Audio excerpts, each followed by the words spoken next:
Hey everyone, in this video, I'm going to be explaining to you what is amount on hold in HDFC Bank.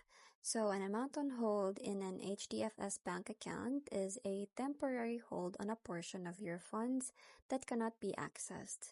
So this occurs for several reasons, such as during a debit card purchase authorization or while a deposited check is being cleared and can last for a few days until the transaction is finalized. So the amount is earn marked, but still shows up as part of your total balance until the hold is released.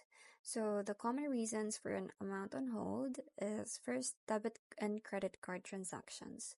So when you use your card, a temporary hold is placed on the funds to ensure the merchant will be paid.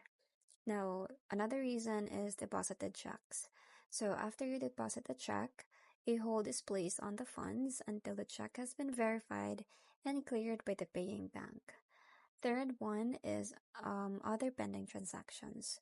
So other financial activities like some investment trades or payments can also place a temporary hold on the funds. So that's pretty much it. I hope you find this video helpful. Thank you for watching and I'll see you in my next one.